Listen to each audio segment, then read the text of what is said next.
chicos y chicas, espero que estén bien.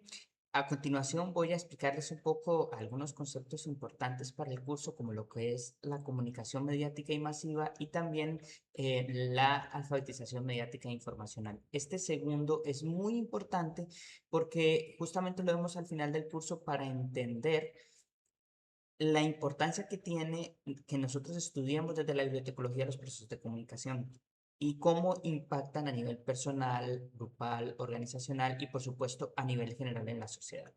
Ahorita lo vamos a entender con más claridad. Sin más preámbulos, vamos a empezar por lo que es comunicación mediática. Nosotros habíamos visto todos los procesos de comunicación y el más complejo de todos es el que vamos a llamar la comunicación mediática porque es el que sucede a través de todos los medios tecnológicos, ya sea impresos, audiovisuales o ahora el último, bueno, pues no es muy reciente porque ya tenemos muchas décadas conviviendo con el Internet, pero sí es el último en la lista de medios de comunicación en emerger, que es los medios digitales, que Internet viene a englobar todo y es justamente lo que hace que los medios impresos y audiovisuales se reinventen para estar dentro de la web. Lo paradójico de este tipo de comunicación es que es el que más personas nos permite alcanzar, pero es el que menos feedback ofrece. Recordemos que Shannon y Weaver nos habían hablado de que el proceso de comunicación tiene un emisor y un receptor y que estos papeles se intercambian constantemente en una conversación o en un diálogo. Pero ese feedback, que es el que nos permite el intercambio de papeles entre emisor y receptor, no sucede con tanta facilidad en la comunicación mediática. De hecho, hay muchos escenarios en los que no sucede del todo. Y una de las cosas que también va a caracterizar la comunicación mediática es que va a presentar los contenidos como unidades aisladas. Esto es muy fácil entenderlo en un libro, por ejemplo, de diferentes capítulos, que cada capítulo es una unidad diferente, escrita por un autor diferente, se ve mucho en los libros académicos, cuando son compendios de un seminario o de un coloquio. Pero también es muy fácil de verlo en radio, cuando tenemos muchos programas, o en televisión, que también hay muchos programas, que de pronto estamos viendo las noticias, después hay una novela, después hay un programa de concursos, después hay una caricatura. Esta, este conjunto de unidades aisladas las enlaza el mismo medio de comunicación de manera intencional. Entonces también acá empezamos a entender que existen líneas discursivas, colores políticos que están detrás de los medios de comunicación. Esta comunicación suele ser diferida porque primero se elabora el contenido y luego se difunde, diferente a lo que sucede en un diálogo que está sucediendo en tiempo real. Pero en este caso, incluso en las transmisiones en vivo, uno prepara previamente el material. Y esto ocasiona, por supuesto, que que se agudice esta imposibilidad de un feedback, porque por supuesto nos hacen un libro, nos lo imprimen, nos los dan, nosotros lo leemos, pero desde que el autor terminó de escribirlo hasta que llegó a nuestras manos pueden haber pasado mucho tiempo, incluso puede ser que el autor ya no esté con nosotros, y esto hace que esa comunicación sea diferida. Esto también hace que sea fácilmente manipulable y puede estar emitido por el Estado o por la empresa privada y tiene una difusión de un mensaje con mayor potencia, ¿verdad? Aquí vamos a hablar entonces del libro, la revista, el periódico, la radio y la televisión. Son los 5 grandes medios que vamos a estudiar con más detenimiento más adelante y que los clasificamos en medios impresos, audiovisuales y digitales. Como les decía, alcanzan grandes audiencias y ahora con el Internet se nos ha permitido visibilizar también esa capacidad de masa que nos puede dar este tipo de comunicación. Justo por eso el nombre, comunicación masiva. El receptor es heterogéneo y anónimo. Usualmente quienes hacen estos productos no pueden tener conciencia de todas las personas que están leyendo su libro, viendo el periódico o leyendo la revista o viendo el programa de televisión. Existen formas de rankear, podemos hablar de cantidades, a veces absolutas, a veces relativas, en el que podemos decir, bueno, sí, se conectaron alrededor de 10.000 personas, pero no podemos saber quiénes son ni interactuar con ellos de forma directa. En Internet e incluso también en radio y televisión, existe la posibilidad de rankear o crear estadísticas sobre datos demográficos, de qué grupo etario son, de qué zona geográfica se conectan, pero esto no significa que realmente estemos interactuando con esas personas. Esto también conlleva que es un acto público, sucede siempre de manera abierta a muchas miles de personas.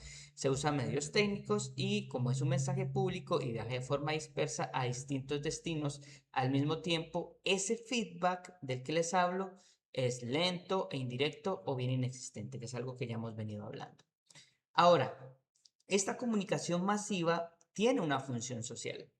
Y esa función social es importante entenderla porque podemos ver con otros ojos el material que nosotros consumimos.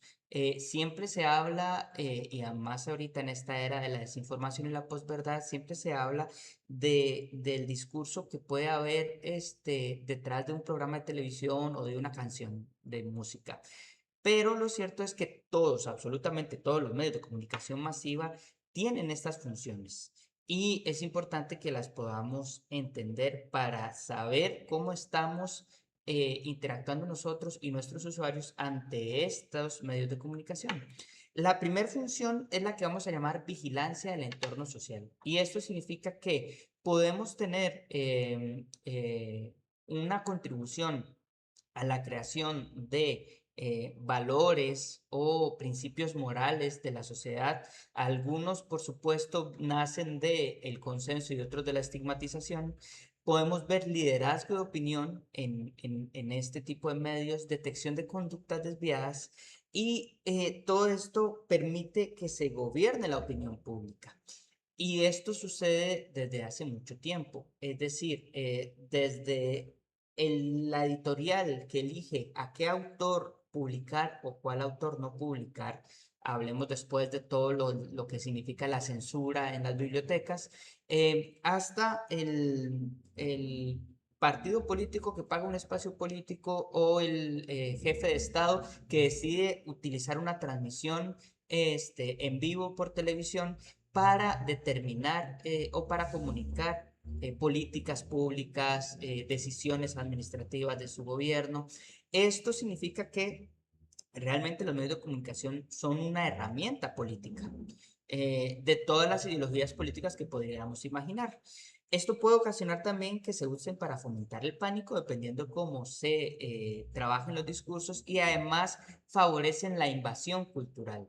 No sé si lo han notado, pero al menos en Costa Rica hemos ido adoptando algunos modismos de otros países. Y entonces uno puede estar dentro de un espacio público en donde las palabras tuanis ya no se usa, hace muchísimo que no se usa, o chiva también ha estado en detrimento, pero empezamos a escuchar personas hablar de, ah, qué padre esto.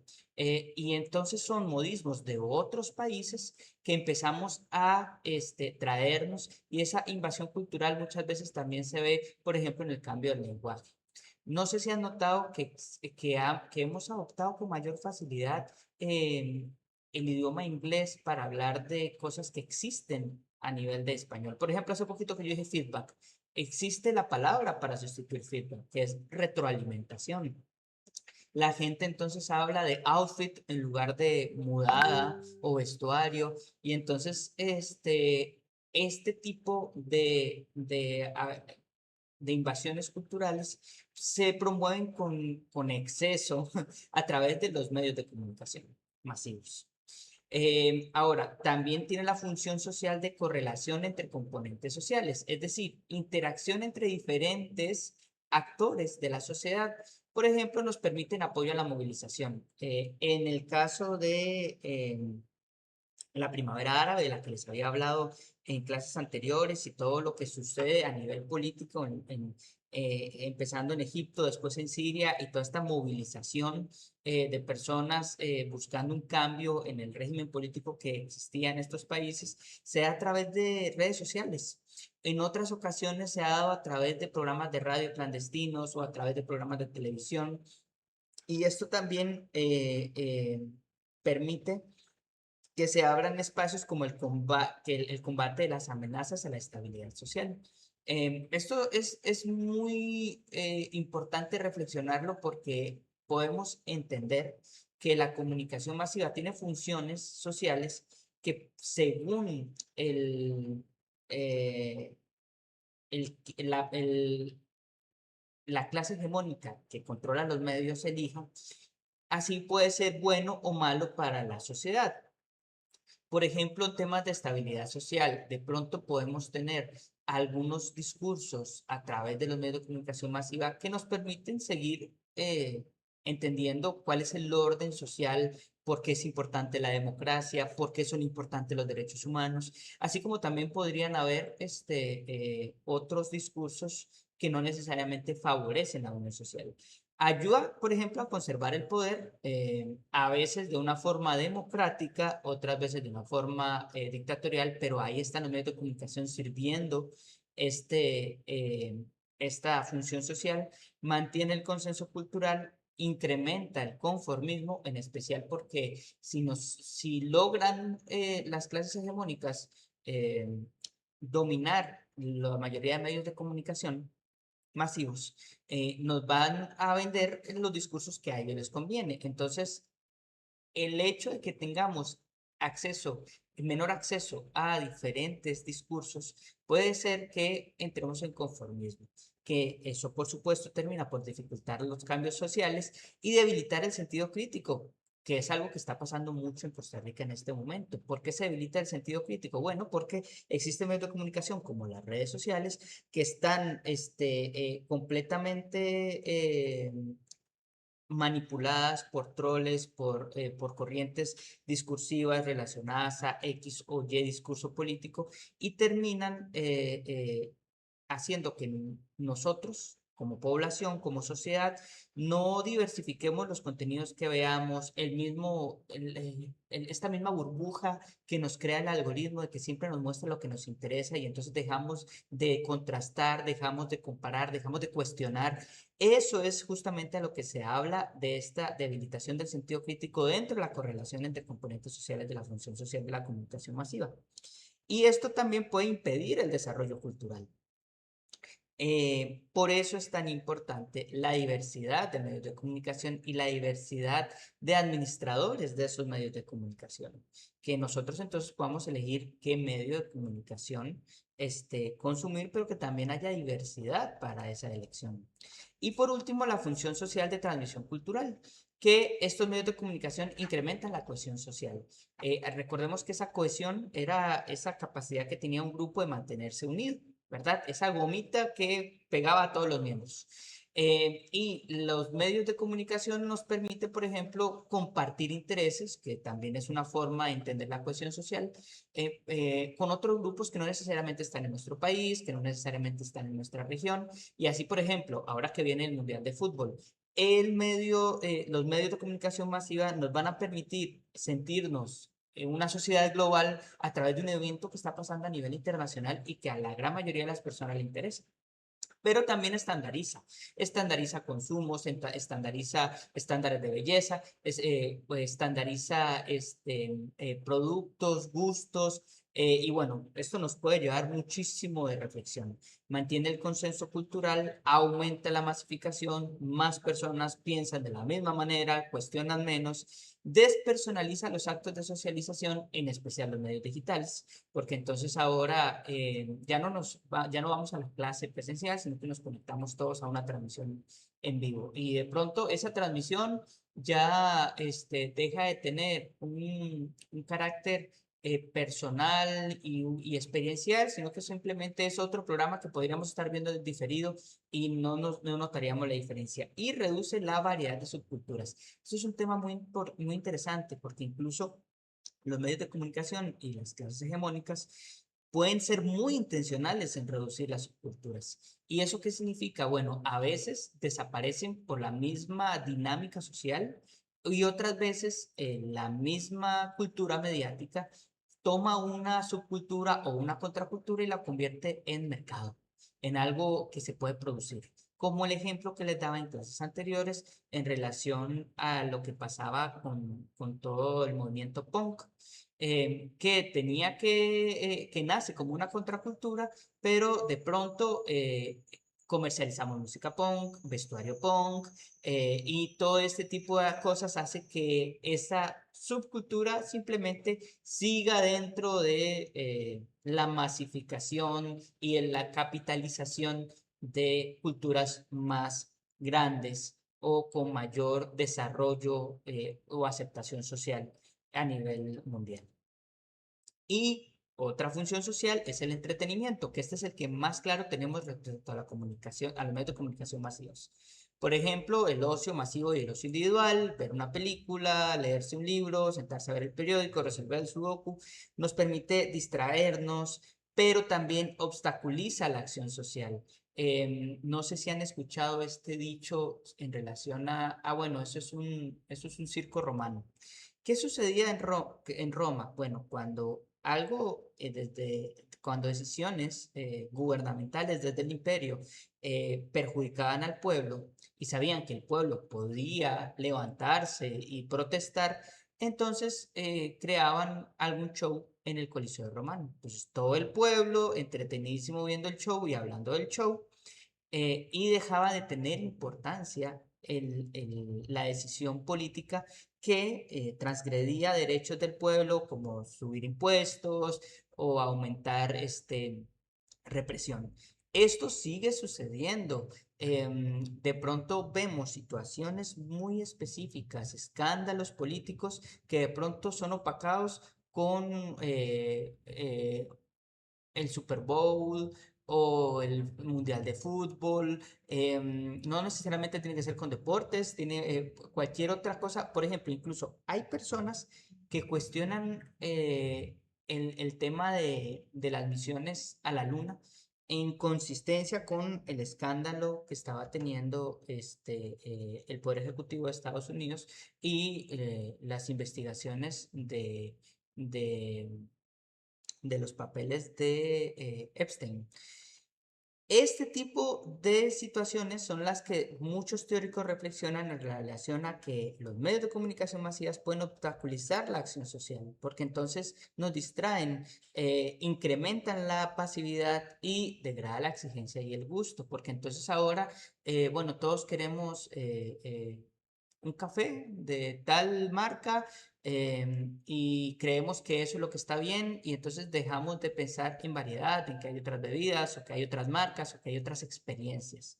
Permite la evasión de la realidad y además degrada los valores estéticos porque se controlan y se deciden desde las clases hegemónicas. Por ejemplo, toda la discusión que hay sobre la pérdida de color, que a América Latina nos encantan los colores, pero resulta que ahora lo estético son los colores muy claros, que el beige, que el gris, que el blanco, cuando muchos de nuestros pueblos están coloridos con unas paletas vibrantes. Eso es justamente a lo que se refiere con la degradación de los valores estéticos. Ahora, estos medios de comunicación se presentan en diferentes lenguajes y cada uno de estos lenguajes tiene características específicas y intenciones específicas. Por ejemplo, la comunicación científica, que lo vamos a ver en revistas y libros, tiene un lenguaje especializado, científico y técnico. No pueden ustedes, por ejemplo, tomar una lectura de cienciometría o de estudios métricos y dársela a una persona que no es bibliotecóloga o que no es estadista, porque no va a poder interactuar con el texto con la misma facilidad que ustedes. Ese es lenguaje científico y técnico y suele ser un discurso teórico descriptivo, es decir, aquí estoy presentando una idea, la argumento, la explico y la describo en un lenguaje que vamos a llamar profesional. Entonces ahí empiezan toda la jerga que cada una de las carreras y profesiones manejan. No es lo mismo que ustedes digan, bueno, que es un lenguaje de programación de etiquetas, a que es, por ejemplo, el derecho consuetudinario o que es la tasa básica pasiva. Son términos de diferentes disciplinas y cada profesión empieza a desarrollar su jerga para comunicar su ciencia. Es propio de un grupo restringido de usuarios y debe tener, a pesar de que son temas muy específicos, universalidad, objetividad y verificabilidad. Esto es lo que hace la comunicación científica creíble. Y es mucho de lo que se está dejando de consumir porque las redes sociales nos dan información procesada. Siempre voy a hablar de la información desde la metáfora de la comida. Si ustedes quieren alimentarse bien, lean ciencia. Si quieren andar en la sociedad de la información y comunicación eh, eh, mal nutridos, consuman redes sociales, crean todo lo que hay en las redes sociales. Hay cosas que están bien en las redes sociales porque están fundamentadas en ciencia, hay canales que se dedican a eso, pero hay otros que solamente están allí para desinformar. Esta comunicación científica debe ser clara y debe exponerse de forma rigurosa y usar términos fieles a la realidad. Ahora, esta comunicación científica se va a clasificar en textos propiamente científicos. Ahí vamos a encontrar los artículos científicos, las tesis doctorales, memorias de licenciatura, monografías científicas y me permito agregar a esta lista informes de congresos, capítulos de libros, investigaciones de licenciatura o doctorado. Y después están los textos de divulgación científica, que son textos que tienen un lenguaje un poco más abierto, pero siguen estando basados en ciencia, como los manuales escolares, las publicaciones de carácter científico en los medios de comunicación. De hecho, algunos hablan de la corriente pseudocientífica, que tiene que ver, por ejemplo, con el documental que veo de National Geographic. Eso está basado en ciencia, pero son de pronto producciones que voy a encontrar con un lenguaje más coloquial, más cercano, para que yo entienda algo que si no me lo hubieran explicado así no hubiera podido entender porque se trata de información científica. Los podemos ver en revistas, periódicos no especializados, radio, televisión e internet. Y tienen como perdón, y el que le sigue es la comunicación periodística. La comunicación periodística primero los periódicos nacen en el siglo XVII-XVIII.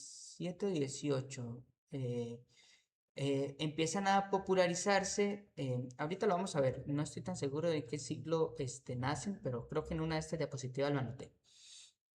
Y están hechos justamente para llegar a la mayor cantidad de personas. Se usan para comunicar noticias, debe usarse conceptos precisos, vocabulario amplio, comprensible y correcta sintaxis, y funcionan con los mismos principios de la comunicación retórica. Esto quiere decir que tienen tres grandes partes. El invetio, que es el descubrir o inventar información. Por supuesto, esto lo estamos hablando de la retórica porque se puede inventar, por ejemplo, un cuento. El dispositio, que es poner en orden lo obtenido, y el elocutio, que es la manifestación de las ideas. Este es un proceso creativo que lo vamos a ver en la mayoría de los medios, pero en la comunicación periodística lo toma de la retórica clásica y lo pone a función de los diferentes medios de prensa. Debe tener claridad, concisión y naturalidad. Después está la comunicación institucional, que la comunicación institucional son las que utilizan las organizaciones y van a darse cuenta que, por ejemplo, ustedes reciben un correo electrónico de la Vicerrectoría de Investigación y la comunicación y el lenguaje que utilizan es muy propio de la formalidad de la institución. Diferente a lo que pueden ver del CIFDI en redes sociales, que por supuesto están eligiendo una comunicación más coloquial, menos institucional, porque la idea es atraer likes, atraer personas para que estén anuentes a lo que está sucediendo en las bibliotecas.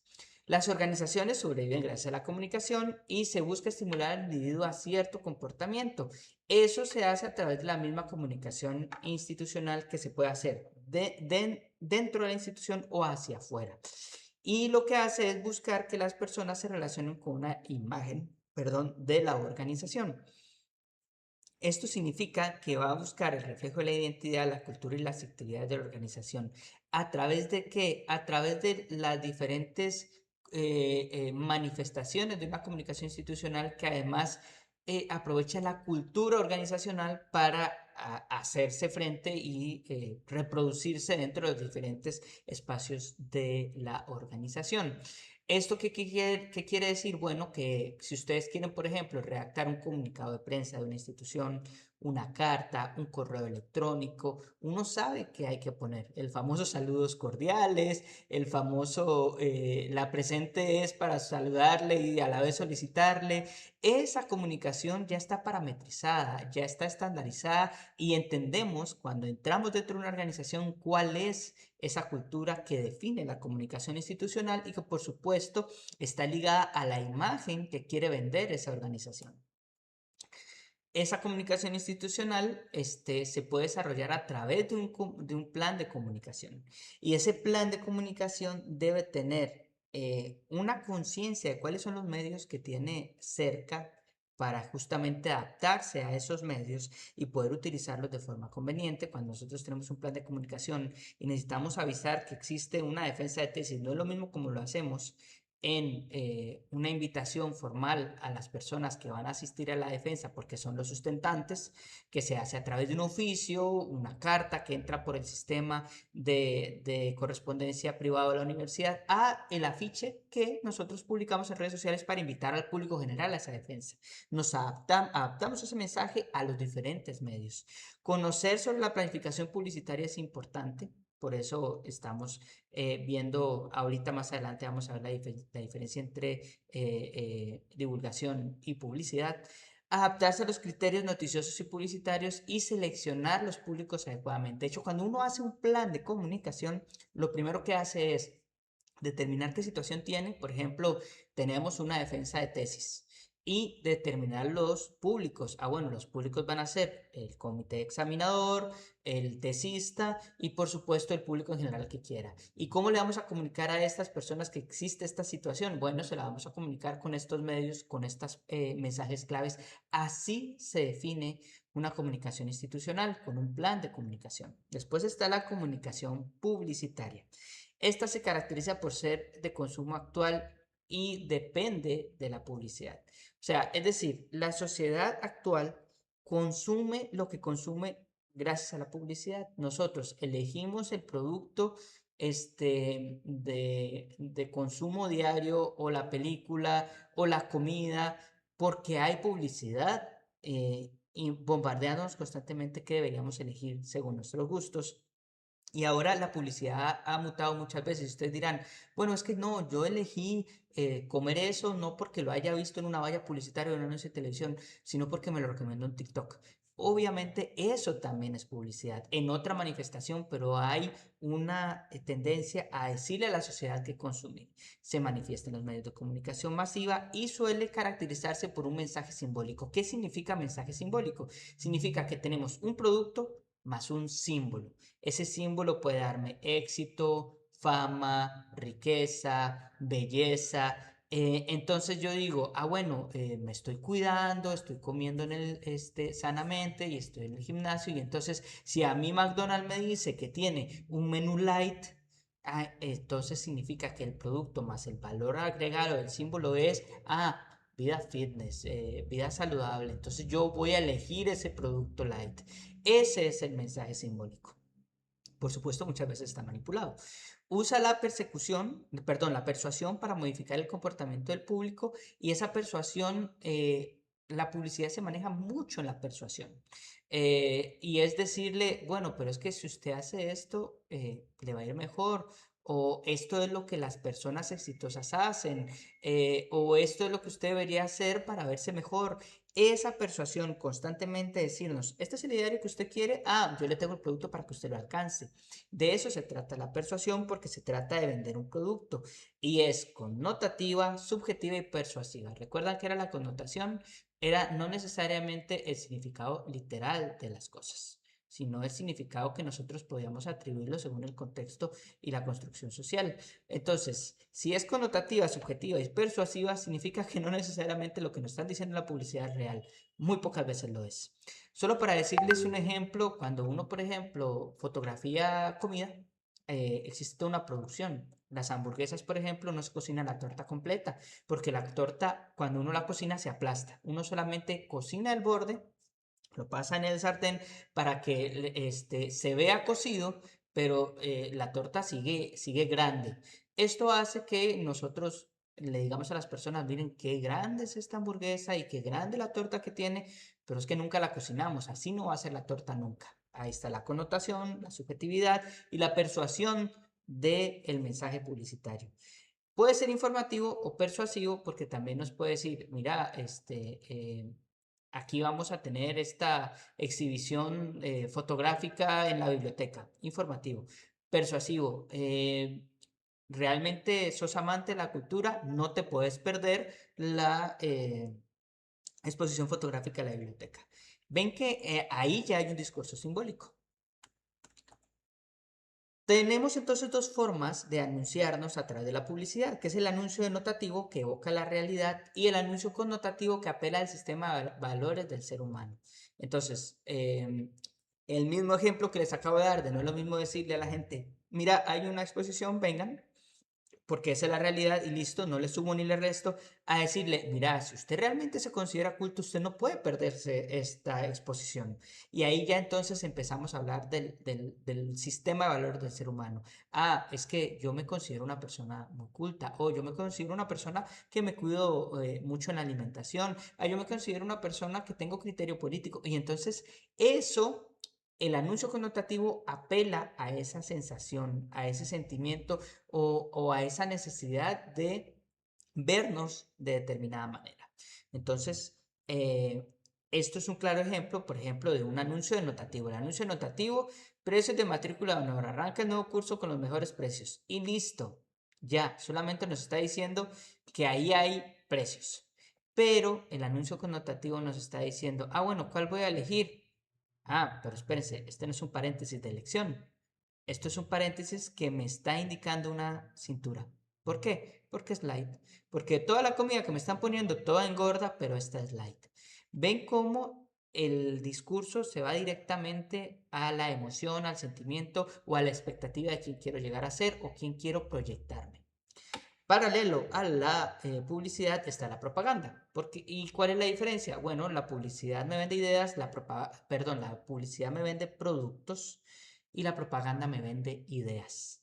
Utiliza los mismos recursos que la publicidad, es decir, el anuncio connotativo o denotativo, el ser subjetivo, el hablar de connotación y persuasión, pero para provocar sensaciones suele tener carácter político institucional y lo que ocupa es que la gente modifique su comportamiento sí, y más que nada, modifique su comportamiento a través de la apropiación de ideas. Entonces yo puedo tener toda una propaganda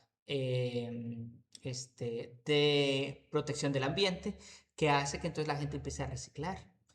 No es publicidad, no me están vendiendo el bote de basura, me están diciendo recicle. Y entonces hay un cambio, una modificación en el comportamiento. Y persigue la adhesión del público a determinadas ideas. Esta propaganda se va a usar para feminismo, ahora está la machosfera, se utiliza también para el machismo.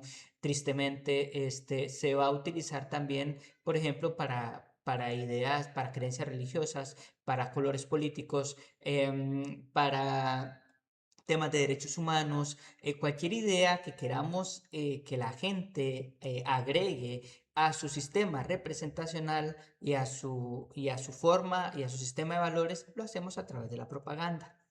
La propaganda me vende, por ejemplo, a un candidato político, mientras que la publicidad me vende un producto. Esa es la diferencia, aunque las dos trabajan bajo las mismas perspectivas, bajo los mismos lineamientos y los mismos principios, la propaganda me va a vender una idea, la publicidad una cosa.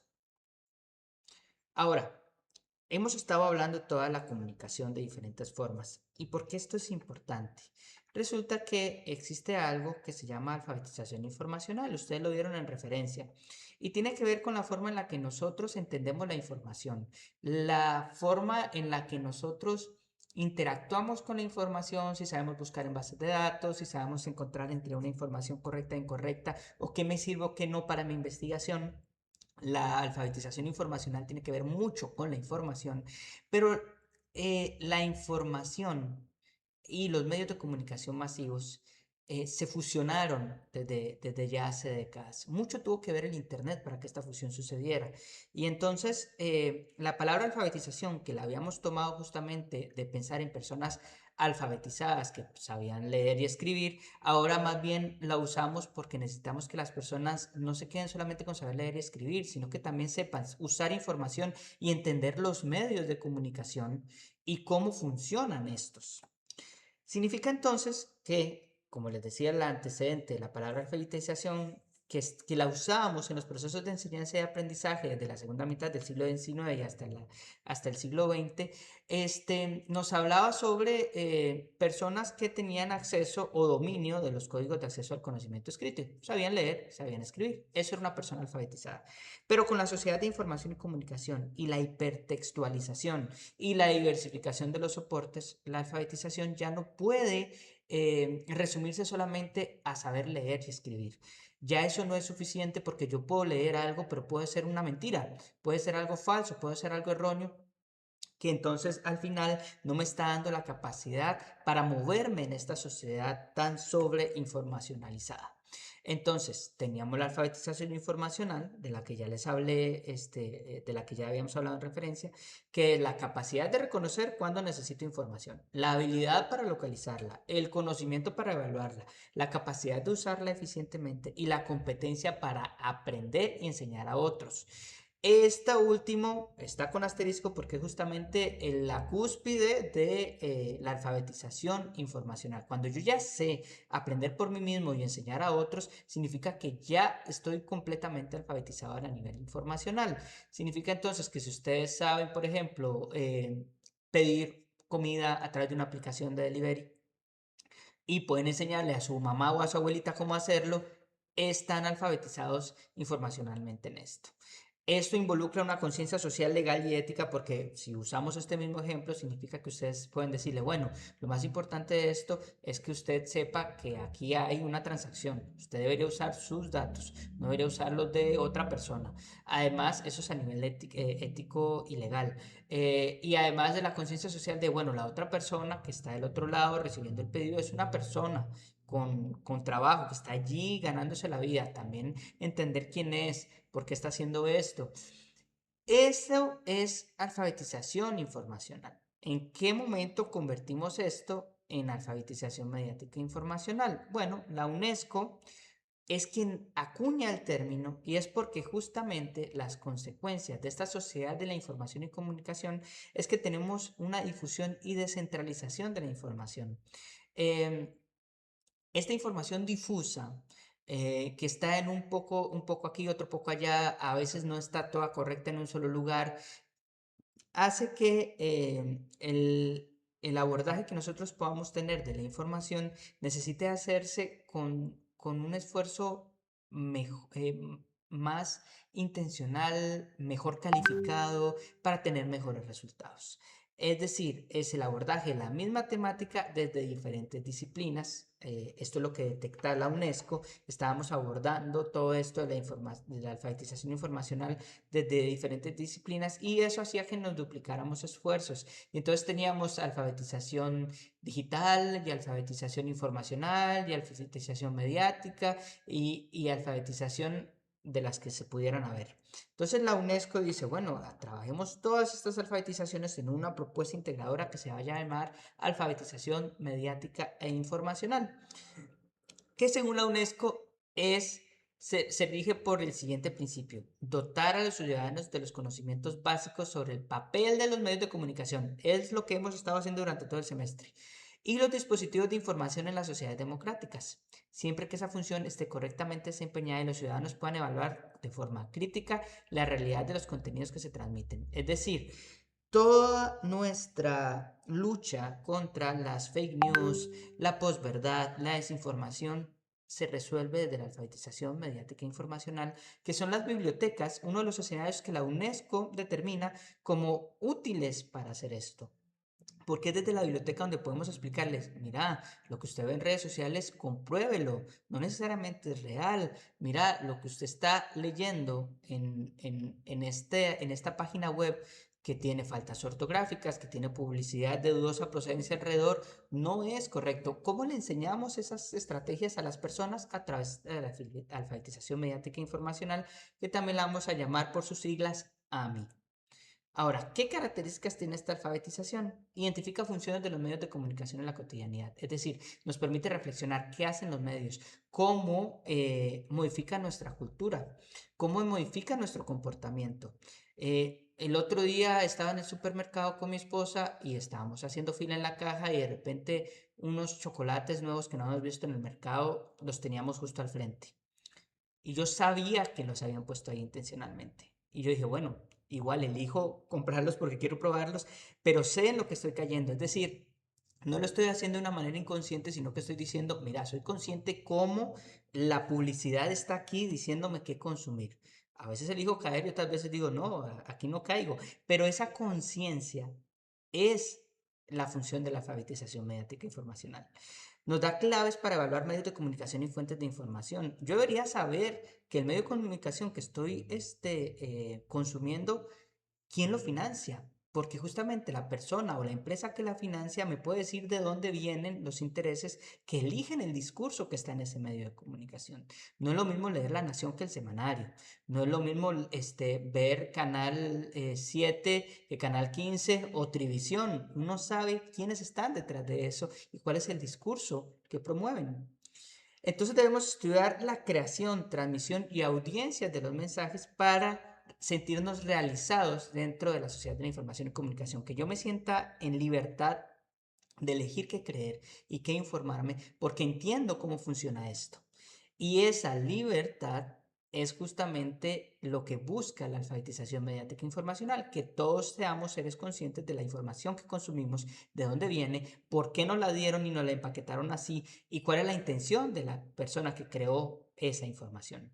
Apoya los procesos democráticos y desarrollo porque una vez que nosotros tenemos esta conciencia, ya no es tan sencillo que nos quiten nuestro sentido crítico, porque entonces yo puedo evaluar y también cuestionar de dónde vienen las ideas que estoy consumiendo. Y son competencias y conocimientos que ahora se vuelven esenciales en el siglo XXI. Desde hace 20 años que empezó este siglo, no podemos pensar que podemos andar en la sociedad de la información sin estas capacidades. ¿Por qué? Porque entonces es muy fácil que nos engañen, que nos manipulen y que modifiquen nuestro comportamiento sin que nosotros seamos conscientes de ello. ¿Cuáles son las temáticas que aborda la alfabetización mediática e informacional? Bueno, libertad de expresión e información. Esto podemos hablarlo muchísimo en el momento país en el que estamos. El discurso democrático y por qué es importante sostenerlo. El aprendizaje a lo largo de la vida. La información y la ciudadanía. La representación de los medios. Los lenguajes en los medios. La publicidad. Los nuevos medios que emergen y el Internet. De todo esto vamos a hablar cuando hablemos de alfabetización mediática informacional. Significa, chicos, que todo lo que hemos visto en este curso ha sido un abordaje de alfabetización mediática informacional. Yo esperaría que ustedes terminen este curso sintiéndose alfabetizados a través de la información que estudiamos y de los criterios que ahora ustedes tienen para evaluar los medios de comunicación, entenderlos cómo funcionan y qué es lo que hay detrás de cada uno de ellos. Otras temáticas que deberíamos entonces también abordar son las competencias informacionales, qué deberíamos saber hacer con la información, la importancia de las bibliotecas, el papel de la pedagogía en todo esto de entender los medios de comunicación, sobre todo también lo importante que es aprender a aprender, porque por ejemplo esto se ha popularizado mucho a través del Internet y los medios digitales. El auditorio al que están dirigidos estos medios, la aldea global que ahora somos, porque entonces ahora somos un mundo solo. Existen las fronteras, existen las zonas geográficas, pero lo que sucede en Taiwán de pronto también nos afecta a nosotros porque la economía es global. Esto es súper fácil de entender a 4 años después de la pandemia. 4 o 5 años después de la pandemia, creo. No, la pandemia fue en el 20. Ya estamos a 6 años.